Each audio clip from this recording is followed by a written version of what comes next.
আসসালামু আলাইকুম প্রিয় ভিউয়ার্স, আপনারা দেখতে পাচ্ছেন আমি আজকে এসেছি সেই এশিয়া মহাদেশের বিখ্যাত মোহিনী মিল নামে খ্যাত সেই মোহিনী মিলে। যে মোহিনী মিল ব্রিটিশ আমল থেকে চলে আসছে। 1908 সাল থেকে এই মিলের পদচারণা শুরু হয়। সেই মিলটি আজকে পরিত্যক্ত। এই পরিত্যক্ত মিলটি বর্তমান সরকারের তত্ত্বাবধানে রয়েছে, যেটি এখন আর চলছে না। আজকে আমরা দেখব সেই মিলের পরিত্যক্ত অংশ বিশেষই বলা চলে, যেগুলো এখন আর সেই কাপড় তৈরির জন্য ব্যবহৃত হচ্ছে না বা কোনো কার্যক্রমই এখানে আপাতত চলছে না। এই মিল বলা যায় স্থবির অবস্থায় পড়ে আছে। আজকে সেই মিলের দৃশ্যই আপনাদেরকে দেখানোর জন্য আমি এসেছি।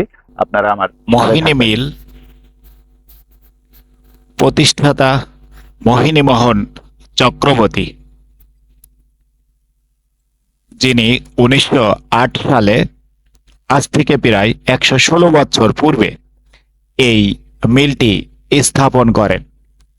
সদর দপ্তর মিলপাড়া, কুষ্টিয়া। ব্রিটিশ ভারতের বস্ত্রশিল্পের ইতিহাসে এক বিশেষ অগ্রদূতের ভূমিকা রেখেছে বর্তমান বাংলাদেশের এবং তৎকালীন পূর্ব বাংলার নদিয়া জেলার কুষ্টিয়া জেলায় অবস্থিত এই মোহিনী মিল। ব্রিটিশ শাসন আমলে উপমহাদেশের ইতিহাসে যে কয়টি বস্ত্র কলের নাম পাওয়া যায়, মোহিনী মিল তার অন্যতম। অন্যদিকে পূর্ব বাংলায় এই মিলের স্থান ছিল অনন্য উচ্চতায়। মোহিনীমোহন চক্রবর্তী তৎকালীন নদিয়া জেলায় কুষ্টিয়া কুমারখালী থানার এলঙ্গিপাড়ায় 1838 সালের 5ই জুলাই 1245 বঙ্গাব্দে 21শে আষাঢ় এক ব্রাহ্মণ পরিবারে জন্মগ্রহণ করেন। তার পিতা কৃষ্ণলাল চক্রবর্তী এবং মাতা ভগবতী দেবী।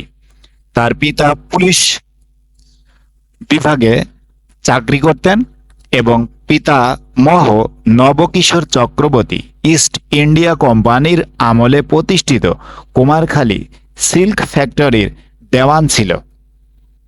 কর্মজীবনে তিনি নিজের অর্জিত জ্ঞান ও কর্মদক্ষতায় কাল বিলম্ব না করে মাসিক 18 টাকা বেতনে কুষ্টিয়া কালেক্টরেট অফিসে অফিস সহকারী হিসেবে চাকরি নেন এই মোহিনীমোহন চক্রবর্তী। ক্লান্ত কর্মনিষ্ঠা, কর্মতৎপরতা এবং দায়িত্ববোধের গুণে তিনি ডেপুটি ম্যাজিস্ট্রেট পদে উন্নীত হন। তার কর্মদক্ষতার প্রশংসা করেছিলেন কুষ্টিয়া মহকুমার প্রশাসক স্যার আলেকজান্ডার ম্যাকেনজি এবং বাংলার সর্বময় কর্তা বঙ্গীয় lieutenant governor sir W Hunter. চাকরি ত্যাগ করে মোহিনীমোহন 1907 সালে চক্রবর্তী অ্যান্ড সন্স নামে একটি কোম্পানি প্রতিষ্ঠা করেন। এরপর 1908 সালে মিলপাড়া এলাকায় 100 একর জায়গায় নির্মাণ করেন এই মোহিনী মিল। মাত্র 8খানা তাঁত নিয়ে মিল শুরু। পরবর্তীতে ইংল্যান্ড থেকে পিতলের হ্যান্ডলুম মেশিন আর পিতলের প্রায় 200 তাঁত আমদানি করে বসিয়েছিলেন তার মিলে। এখানে প্রায় 300 শ্রমিক কাজ করতেন।